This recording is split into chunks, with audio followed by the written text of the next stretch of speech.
சத்தியம் டிவி முன்னெடுத்துள்ள தமிழ்நாடு வெல்ல கரம் கோர்ப்போம் என்ற இயக்கம் ஏன் எதற்கு? சத்தியம் டிவியின் நிர்வாக இயக்குனர் டாக்டர் ஐசக் லிவிங்ஸ்டோன் பேசியதை கேட்கலாம்.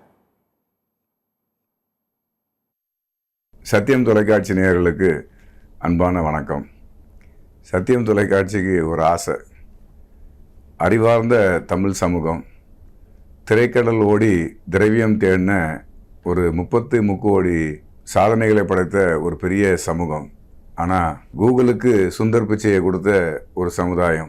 இதெல்லாம் நான் சொல்கிறதெல்லாம் பழைய கதைகள், பழைய சம்பவங்கள். ஆனால் இன்னைக்கு இந்த சமுதாயம், இந்த சமூகம் ஒரு குடிப்பழக்கத்துக்குள்ளே, ஒரு போதை கலாச்சாரத்துக்குள்ளே மூழ்கி அங்கேருந்து முத்து எடுக்கிறதுக்கு தேடுற ஒரு பரிதாபமான ஒரு சமூகமாக மாறிட்டுருக்குன்னு நினைக்கும்போது சத்தியம் தொலைக்காட்சி அதோடைய வேதனையை ரொம்ப அழுத்தமாக பதிவு செய்ய இந்த இடத்துல விரும்புது. நல்லா யோசிச்சு பாருங்கள். இன்றைக்கி இருக்கிற சட்ட ஒழுங்கு பிரச்சனையில் பெரும்பகுதி இந்த குடியினாலையும் போதை வசதினாலையும் நடக்குது. இன்றைக்கி தகப்பன் மேலே ஒரு தாக்குதல், தாயை கொலை பண்ணிட்டான், அப்பாவை கொலை பண்ணிட்டான், சகோதரியை மானபங்கம் பண்ணிட்டான். இப்படி சொல்லி கேட்கும்போதெல்லாம் பார்க்கும்போது இந்த போதை வஸ்து குடி அப்படிங்கிறது மதிப்புக்குரிய ஒரு தமிழ் சமுதாயத்தை இன்றைக்கி ஒரு தரந்தாழ்ந்த சமூகமாக மாற்றிட்டு வர நினைக்கும்போது சத்தியம் தொலைக்காட்சியும் இதில் தன்னுடைய அதிகமான வேதனையை உங்களோட பகிர்ந்து கொள்ளணும் அப்படின்னு சொல்லி நாங்கள் நினைக்கிறோம். ஒருவேளை என் பிள்ளைகள் என் முன்னால் குடித்தாங்க அப்படின்னா நான் என்ன வேதனைப்படுவேன், அதை நான் ஒரு நிமிஷம் சிந்திச்சு பார்க்குறேன். மது பழக்கத்துக்கு என் பிள்ளைகள் அடிமையாக இருந்தால் நான் என்ன பண்ணுவேன்? ஆனால் இன்றைக்கி நம்மளை ஆளுகிறவர்கள் நம்மகிட்ட சொல்கிறது அப்பா அம்மான்னு தான் தங்களை நம்மகிட்ட அறிமுகப்படுத்துகிறாங்க.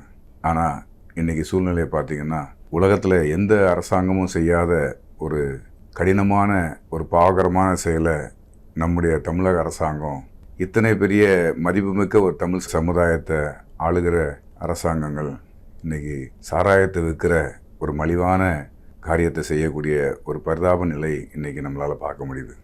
ஒருவேளை இந்த நாட்களில் ஒரு மாற்றங்கள் இந்த சமுதாயத்தில் வரணும் அப்படின்னு சொல்லி இன்றைக்கி தமிழ்நாட்டில் இருக்க கோடான கோடி பெண்களும் கோடான கோடி ஆண்களும் அதை விரும்புகிறாங்க.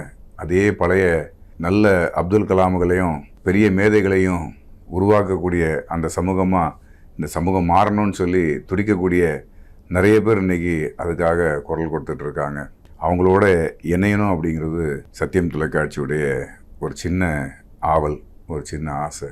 சத்தியம் தொலைக்காட்சி இந்த முன்னெடுப்பை ஏதோ திடீர்னு இந்த நாளில் அதை செய்யலை. 2016 சத்தியம் தொலைக்காட்சி விஷம் விற்கும் வியாபாரிகள்னு சொல்லி இந்த மதுவுக்கு எதிராக ஒரு நாள் முழுசும் ஒரு இயக்கத்தை நாங்கள் முன்னெடுத்து செயல்படுத்தணும். ஸோ தொலைக்காட்சிலையும் காலையில் 6 மணிலேருந்து ராத்திரி 12 மணி வரைக்கும் எல்லா நிகழ்ச்சிகளும் இந்த போதை வஸ்துக்கும் மதுவுக்கும் அகேன்ஸ்டாக நாங்கள் அன்றைக்கி பண்ணோம். அதே போல் மழை நீரை சேமிக்கிறதுக்காக, இயற்கை வளங்களை பாதுகாக்கிறதுக்காகன்னு சொல்லி ஒரு வாரத்தில் ஒரு நாள் கான்செப்ட் எடுத்து, அது மக்களுக்கான கான்செப்ட் எடுத்து, இயற்கைக்கான கான்செப்ட் எடுத்து ஒர்க் பண்ணோம். சத்தியம் தொலைக்காட்சியை ஆரம்பத்துலேருந்து பார்த்துட்டவங்களுக்கு அதோடைய தெளிவான பயணமும் தெளிவான நோக்கமும் அவங்களுக்கு ரொம்ப தெளிவாக தெரியும்.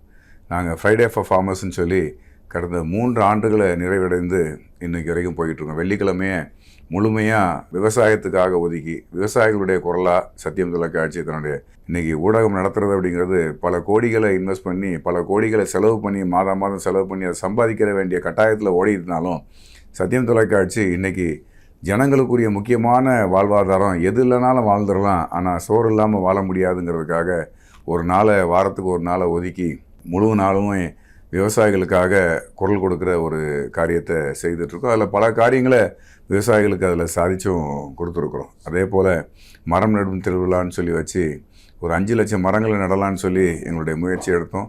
அதில் ஒரு 1.5 லட்சம் மரங்களை இன்றைக்கி நட்டு இது தமிழகம் எங்கும் எல்லா இடத்துலையும் சிறப்பாக அது அந்த மரங்கள் இன்றைக்கி பசுமை காடுகளாக வளர்ந்துருக்கிறத பார்க்கும்போது எங்களுக்கு பெரிய சந்தோஷம். அதே போல் இந்த நாள்லேயும் தமிழ்நாடு வெல்ல கரம் கொடுப்போம் அப்படிங்கிற ஒரு நல்ல முனைப்போடு இன்றைக்கி ஒரு புது அரசாங்கம், புது முதலமைச்சர், புது கேபினட், இன்றைக்கி யாருக்குமே பரிச்சயமாகாத நபர்கள்லாம் இன்றைக்கி எம்எல்ஏக்களாகவும் மினிஸ்டர்களாகவும் இன்றைக்கி இருக்கிறாங்க. ஆனால் ஏதோ இந்த நாட்டுக்கு செய்யணும் அப்படிங்கிற ஆர்வத்தில் ஒரு துடிப்போடு அவங்க ஓடுறதை நாங்கள் பார்க்குறோம். அதனால் லிக்கருக்கு அகெயின்ஸ்டாக, இந்த போதை வஸ்துக்களுக்கு அகெயின்ஸ்டாக சில காரியங்களை நாம் அரசாங்கத்துக்கு உதவியாக செய்யலாம் அப்படிங்கிறதுக்காக தான் தமிழ்நாடு வெல்ல கரம் கொடுப்போம் அப்படிங்கிற ஒரு இயக்கத்தை சத்தியம் தொலைக்காட்சி சார்பாக இன்றைக்கி அதை முன்னெடுக்கிறோம். அதுக்கு எப்போதும் போல நம்முடைய நேயர்கள், நம்முடைய தமிழ் மக்கள், நல்ல உள்ளங்கள் இதுக்கு ஆதரவு தரும்படி உங்களை அன்போடு வேண்டி விரும்பி கேட்டுக்கொள்கிறேன். நன்றி.